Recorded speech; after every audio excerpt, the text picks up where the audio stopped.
Back in October of last year, I applied for a job as a hotel bellboy, and the interview came with some peculiar rules.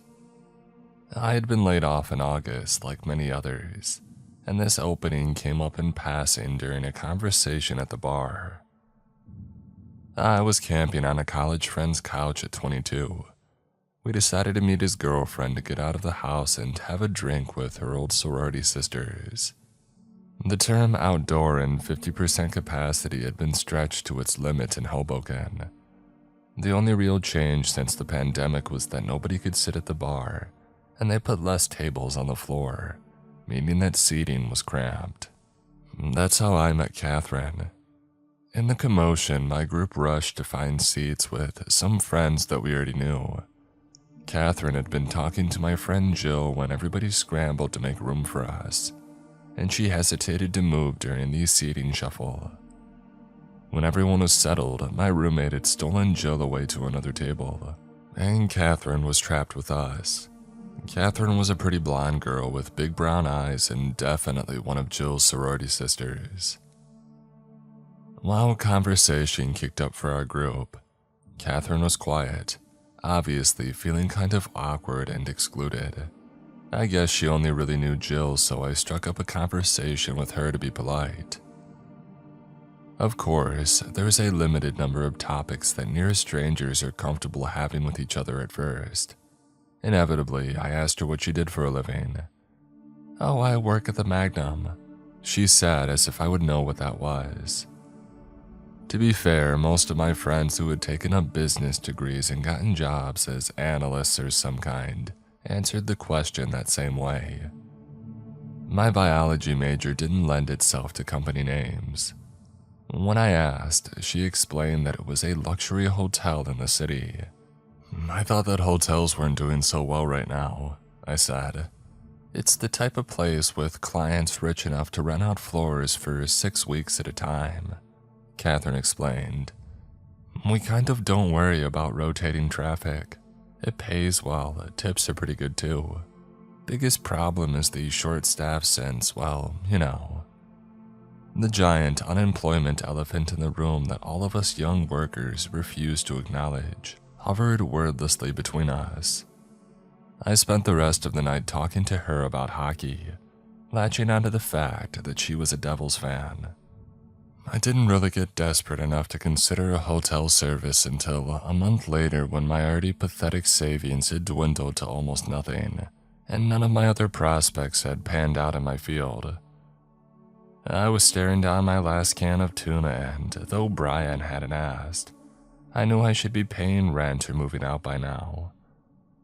I wasn't going to move in with my dad, and my mom just sold her house to pay for her own hospital expenses.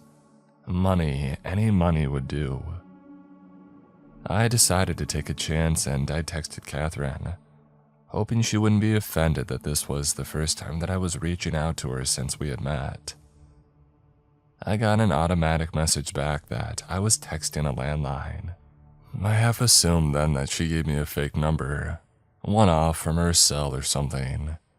Part of me found that amusing. I called it, half expecting an automatic machine to tell me that it would connect me to the moon and the rejection system. This would be a funny little anecdote to tell Jill if that was the case, and maybe a little concerning for my social skills. But no. 2 rings in and Catherine picked up. "Hello?" "Oh, hi," I said, stilted, shocked that she was actually on the other side. "Catherine? This is Catherine, right?" Right about then I realized that I didn't remember her last name. "I'm from the bar the other night for Jill Delaney's sorority sister reunion. It's Jessie, by the way." Smooth as sandpaper. "Oh, yeah, I remember. You all right over there, Jessie?" "Yeah, I just didn't expect you to answer a landline." "Right," she said sheepishly. "I forgot that. They don't really let us use cell phones here, so I kind of fell into the habit of giving out people my work phone. Sorry, you can call me Kat, by the way." "Kat, okay. You're working. I can call back, or you can call me back, or I heard myself making a bigger deal out of a simple question than it should be. I had a question about your job if you were still hiring. I mean the Magnum, like if it was still hiring. I was listening to myself nervously rattle off nonsense, wondering why I wasn't dropping dead from mortification yet. Somehow after that mess, Catherine didn't immediately hang up. She even told me she would ask the manager about potential openings. I didn't hear anything for 2 days after that and had almost forgotten about it when my friend Brian dropped a manila envelope on my lap. It was addressed to me, though I usually had my mail forwarded to my mom's in South Jersey. But there it was. When I opened it, there was a little introductory letter to me in type and textured paper. Dear Jesse Fawkes, your interest in joining the Magnum's hospitality team. We have been referred your information and believe that it may fit the goals of our hotel. We would like to extend an invitation to conduct a formal interview and further discuss your skills and qualifications in relation to further opportunities. Please arrive at the following address at no later than 10 a.m. sharp on Saturday, 10/10/2020. Before your interview, please be sure to study the following rules before arriving and to come prepared. 1. If you arrive by car, you may park on the east lot in any blue space. Do not park in the white or reserved spaces. These are for guests. 2. You will enter through the eastern entrance. An eagle in the bronze filigree on the door is the correct entrance should you not notice any signs. 3. If the door is open, walk in and proceed to step 3A.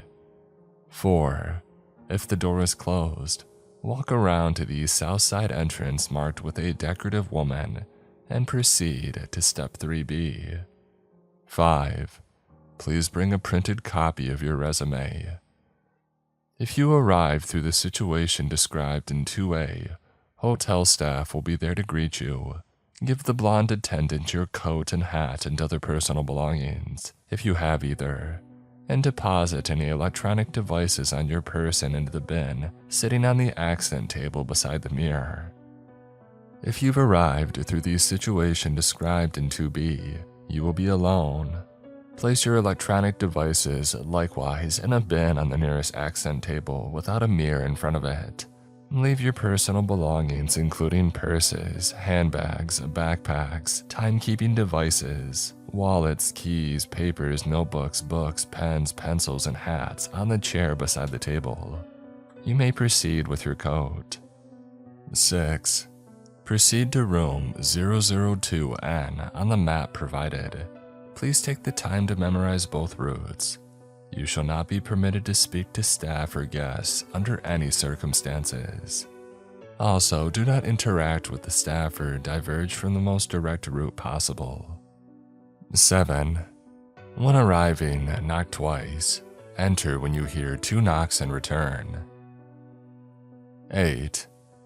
If you arrived in situation 2A described above, sit in the chair to the left.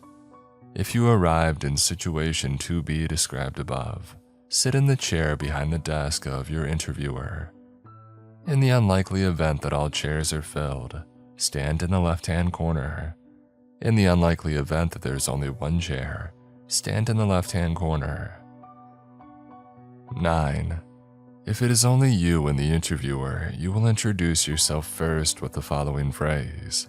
What a swell day it is to be out yonder. Lovely to meet you. I'm your full name. Hear about the position.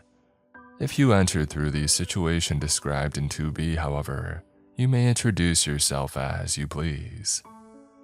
10. If there is anyone else in the room, you are to wait to be spoken to. If there is a woman in the room wearing green, or a man with a feather in his breast pocket, do not speak to them no matter what they say to you. If there's a man in the room with a hat, look immediately to the floor and do not look up at him for the remainder of the time that he's in the room. If there's a man wearing red in the room, do not say nor confirm your full name throughout the duration of the interview. When asked to speak in this group, The phrase you will say in turn to your interviewer. It's a pleasure to meet you as well. I'm excited for this opportunity to become a part of the grand, illustrious team. 11. The interview will be conducted at this time. Answer honestly all questions, barring the caveats mentioned above. 12. You are not to leave the room until dismissed. 13. Upon leaving, you will wait for any woman in the room to stand and exit first. Do be sure to stand if they rise from their seats, and return to your seat when finished. If the man with the feather in his breast pocket is in the room, you will wait for him to dismiss you before leaving. 14. When exiting, you will leave through the east side entrance. 15. Discuss this list with no one. We're excited to meet you. Call with any questions or clarifications. The Magnum. I looked at the rules and flipped to the other pages in this packet. There was a map of the parking lot and first floor, contact information, clothing requirements, and an old-fashioned brochure listing benefits, responsibilities, and average salary of a bellboy, which was too good for what I expected to be a minimum wage experience. I think I'm being pranked, I told Brian, letting him read over the rules. Brian laughed and told me to toss it in the garbage or just frame it. It was garbage, yeah, but I knew the only person who would have tailor-made this garbage for me. I was flattered, really. This was pretty elaborate, and I'll admit very detailed, down to the weathered look of the floor map. I went to text Kat, then remembered that I still didn't have her cell.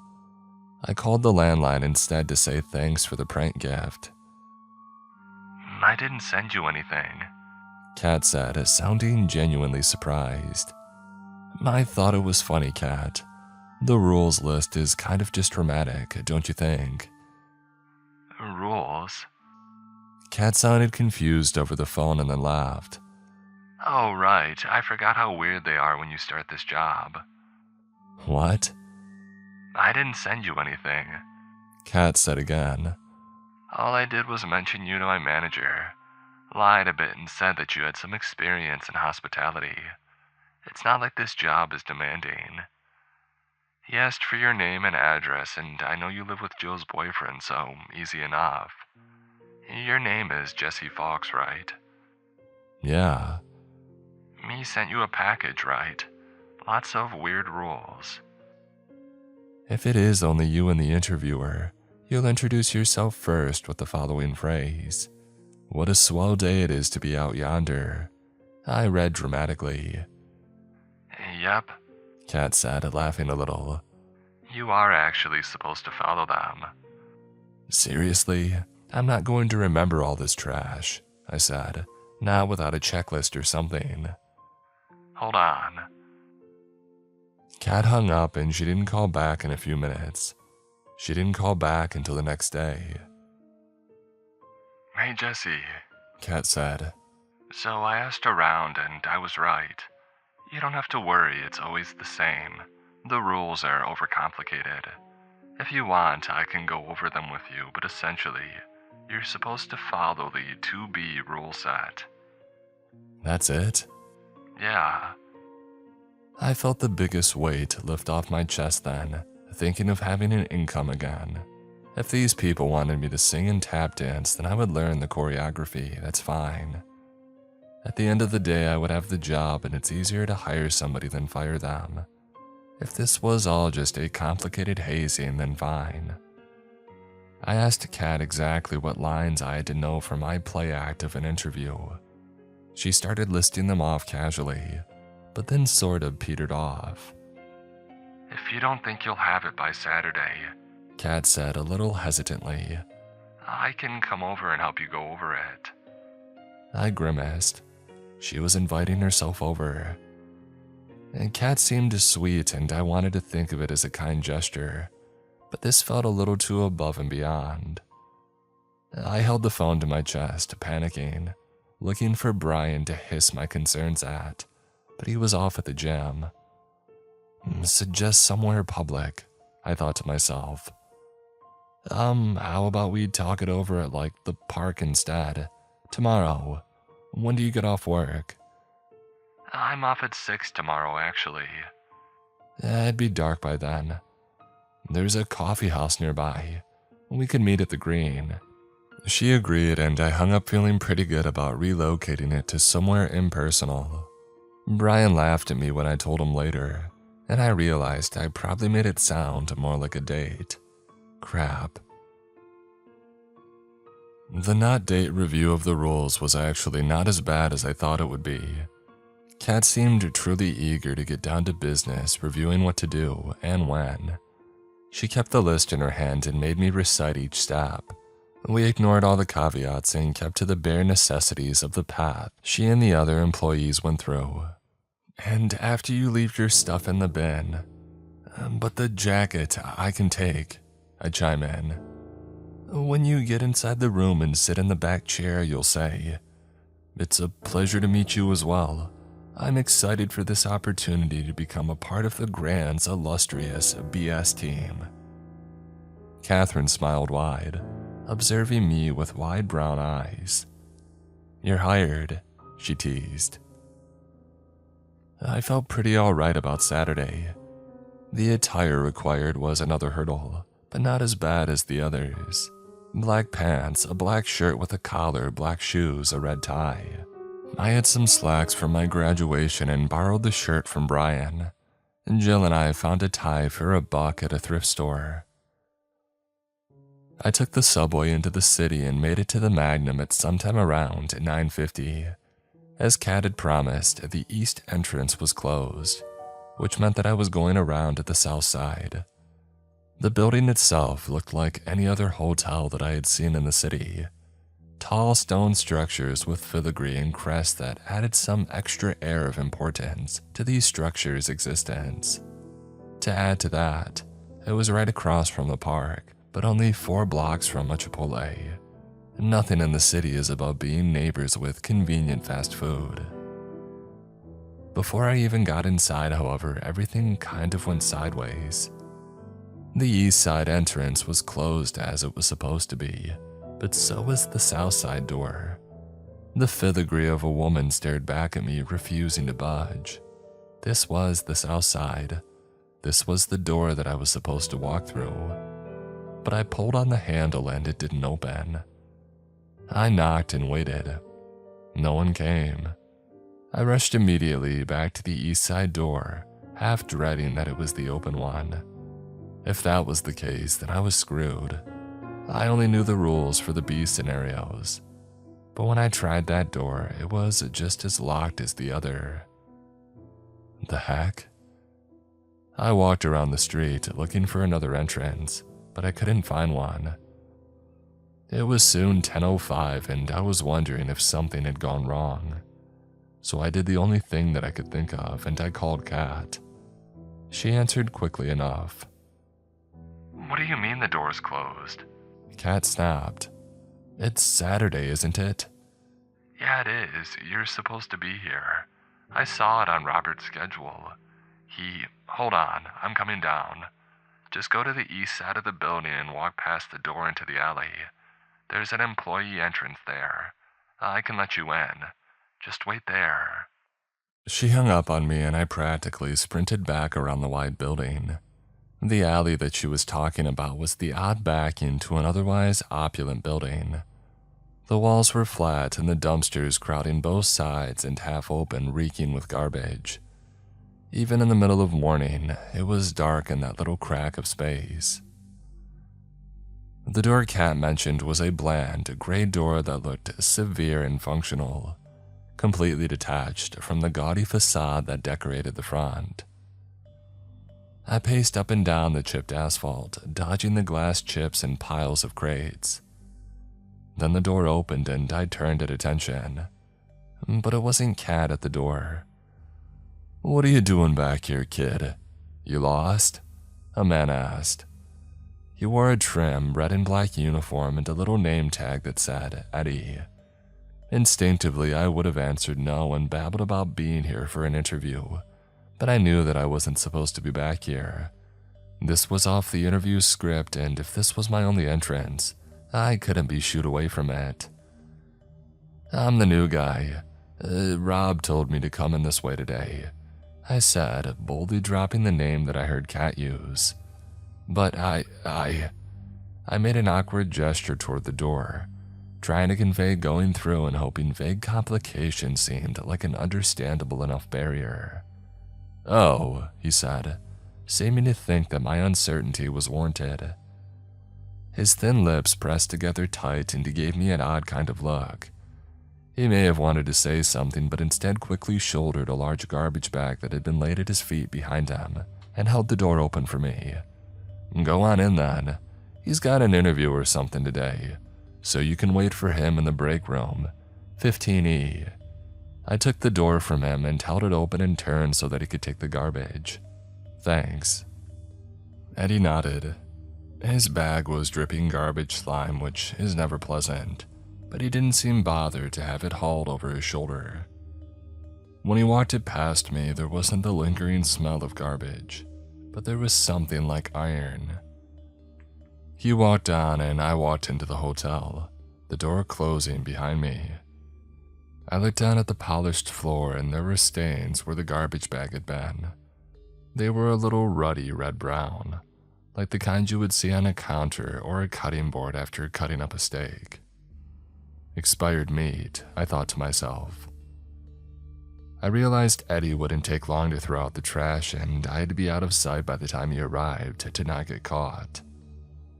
I sprinted down the hallway through a few sets of double doors, heading inward to the best of my approximation, hoping to hit a lobby or room numbers to guide my way. Soon enough, the tile floor turned to green carpet, and the ornate facade was back as I walked into the main rooms. I looked at the first door beside me, 025E. It wasn't where I was supposed to be, but it gave me an idea of where to go. Kat had showed me a direct route on the map, so I knew I had to walk to the north wing first, which meant following E's numbers until they dwindled to 1 near the lobby, and then continuing on the way that I would have entered through on the southern entrance. I still had my code and my phone, but this wasn't unmanageable. I could fake it. First thing first, I had to get rid of my stuff. The hall was ornate, decorated with slim wooden tables and delicate golden electric lighting. There were pieces of ivory, jade, and copper art that looked expensive. I quickly removed my code and my phone by 011E and kind of bundled both up and shoved it into a nice wide porcelain vase. I wasn't about to lose a stupid interview over a technicality. I continued on, half afraid that I was already lost until I hit the first wall with a copper bust of some 1800s guy. Kat had mentioned it before. I was in the hall directly beyond the lobby and standing directly behind the concierge desk now. All I had to do from here is turn left, or I would have if I was coming from the south side. Now I just had to keep walking and I'd be there. I'd keep going, turning right at the woman's restroom, and then 002 North was on the right. As I passed the bust, 2 chatting women dressed as staff rounded the corner and spotted me. When they did, they went dead silent. They didn't slow down, but they stared, jaws falling a little slack at the sight of me. I tried to smile back, but they ducked their heads away and kept walking. One of the girls dropped something. It was heavy enough that they should have been able to hear the dull thud, but they rounded the corner instead of stopping for it. It was a key. I picked it up and it was clearly an old-fashioned room key, not a card for an electric door, but a heavy brass key with a little tag that said 001. I backtracked a little, trying to catch their attention. They had huddled closer together, walking arm in arm, whispering and giggling to one another. One threw her head back to sneak a glance at the empty hall and looked genuinely surprised to see me. I held the key up, showing her wordlessly what she left.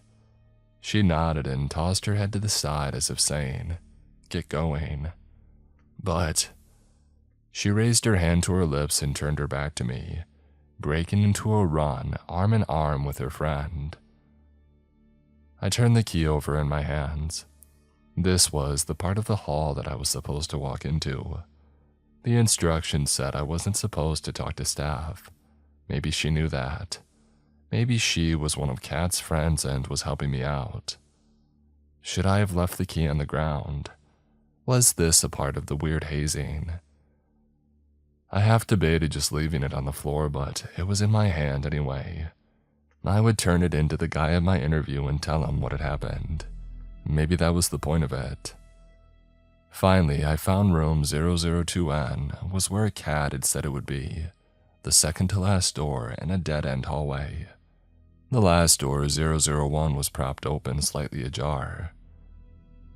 Inside, the lights were off, giving me only a glimpse of the carpet. I knocked twice on 002 North like I was supposed to. "Come in," I heard from the other side of the door. I remained outside at ease, knowing what Kat and I had rehearsed. "Hey," I said, "come in." The guy on the other side called a little bit louder. I shifted a little, debating if I should knock again. No, 2 knocks. Kat had even wrapped her knuckles against the table when we went over it. I was supposed to wait for 2 knocks. As I waited, I heard another noise just behind me from 001. The door had squeaked on its hinges. When I turned, it was a little more open, but I still couldn't see much from my angle. I could hear something inside, though. Someone was moving around, scratching against the wall just across from me. I heard a voice like an old man's moan weakly. "Help," he said, his voice sorrowful and cracked. "Somebody help." I don't know what made me wary. Maybe it was something in the voice, desperate and gravelly, yes, but a little bit too clear, like it knew that I was there to hear it. Some instinctive part of me told me to stay put. Then the groaning stopped and there was a heavy thud, like a fist pounding the wall. I heard the man inside groan and shuffle again, slowly making his way down the length of the room, closer to the door. I knocked again at 002N. Hey, there's someone here." I called only to be met with no response. The groaning crept closer to the door. "Help, Jess, help." I rushed to door 001 and grabbed the handle and slammed it shut. I didn't look inside, but I caught a waft of the smell. The pungent stench of a sewer on a rainy day came to mind, like something had died and rotted inside. And then a hand reached out and grabbed my wrist and tugged. I was thrown back against the opposite side of the hall, and there was Kat pulling the door closed. Room 001 shook as the thing on the opposite side threw its full weight against the door. Kat turned and looked at me, holding her hand out. "The key," she hissed. "The key." My hands were shaking as I fished into my pocket for the brass key. I hardly had it out of my pocket when Kat had snatched it away and locked the door. Another powerful bang sent her stumbling back to the opposite side of the hallway. It was then that I heard 2 calm and controlled knocks behind me. I nearly jumped back to the other side before suddenly remembering that this was 002N, and I was waiting on them. I looked at Kat, who paused midway through fixing her blouse. Kat pulled me onto my feet and fixed my tie. "Oh, don't worry about that," she whispered hastily. "Tell them you locked the door with no one's help. I wasn't here. Go." I practically threw the door open and sprinted in. 3 members of the hotel staff sat inside, all very composed and evidently confused by my heavy breathing and my no doubt priceless expression. "What's the matter, love? You look absolutely shaken," the woman behind the desk had asked. I immediately shut my mouth, taking in exactly who was in the room and where. There were 3 people like Kat had warned me, but they weren't. They were more distracting than I had expected. Kat told me to expect to see a man in a red vest, and I did since I had stumbled into his chair. What I didn't expect was for him to be badly burned. A nasty, pinkish scar ran up his neck, shriveling his chin, his ear, and his nostrils. One eye was permanently shut and the other was crooked. The other was a woman who stood in the corner. She leaned over the chair next to the man in red, her sunken eyes fixed intensely on me. There's no other word to describe her other than intense. I felt like I was under scrutiny for how I moved and how loud my steps were as I passed her. She was very tall, so tall that she had developed a hunch from years of bending her neck to look down at people. She said nothing to me, but her head turned, tracking me as I went. The last was the woman in green that I wasn't supposed to speak to. She was sharply dressed and quite pretty, but was also the one sitting behind the desk where I expected my interviewer to be. I wasn't supposed to be speaking to her. That was the whole point that Kat had drilled into my head. The one I wasn't supposed to worry about was the looming woman who twitched when I took my seat in the chair behind the desk. "Could I get you a glass of water, love?" The woman in green asked sweetly. "You're our 10 o'clock, aren't you? Jessie Fox." I wasn't allowed to speak to her, was I? Did that include nodding? "He's skinny," the tall one said, buggy eyes still set on me. Her pale tongue darted out to lick her lips. "Sticks." "Oh, behave, Lori," the man told the tall woman. "Jessie, this is Lori Bellaford, honorary front office manager," he said, nodding to the tall woman. He then gestured to the woman in green. "Frederica Sardi, the general manager of this hotel, and I'm Robert Strauss, chief concierge and hiring manager. You can tell us a little bit about yourself." It's a pleasure to meet you as well. I'm excited for this opportunity to become a part of the Grands." I couldn't remember the stupid word used between this part. "Illustrious team," Frederica supplied.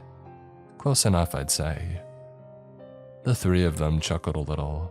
I looked at Robert. There's something in room 1 that..." Robert held up a hand. "We'll get to that." "Okay." "Did you have any trouble finding the entrance?" Robert asked. No. Somebody walked out when I walked in." "At which entrance?" "The east one."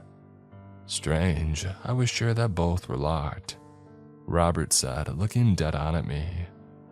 He arched a brow, waiting for my input. When I provided none, he continued. "Why'd you lie?" "I didn't have any trouble finding the entrance." "Do you know what was in the bag?" Lori asked, her voice pitched high and eager. "What bag?" Robert asked, looking confused. "The bag that Eddie had," Lori said. I shook my head, too terrified by her gaze to really reply to her. Robert arched a brow. "You saw Eddie, the janitor." "For a second," I said hesitantly. Robert and Frederica shared a look, but Frederica smiled. "It is an east side entrance." Robert cleared his throat and moved on. "Then you saw 2 girls drop a key to room 1. Why did you keep it?" I wasn't going to keep it. I was going to give it to you when I came back in, but then..." "Room 1, the woman in green supplied." I almost answered in the affirmative and then stopped myself. She smiled wide, amused to nearly catch me. "What did you do?" Robert asked. "I closed and locked the door." "That's it?" "Yeah." "Why didn't you go into the room to see who was calling?" he asked. "I had a bad feeling." "And you weren't tempted to look? Walk in and just see?" Robert asked. "Well, that was a test, wasn't it?" I asked. are people supposed to look? If they don't want to be here, Lori said with that wrinkled, over-eager grin. Does she upset you? Frederica asked me suddenly with a wicked grin.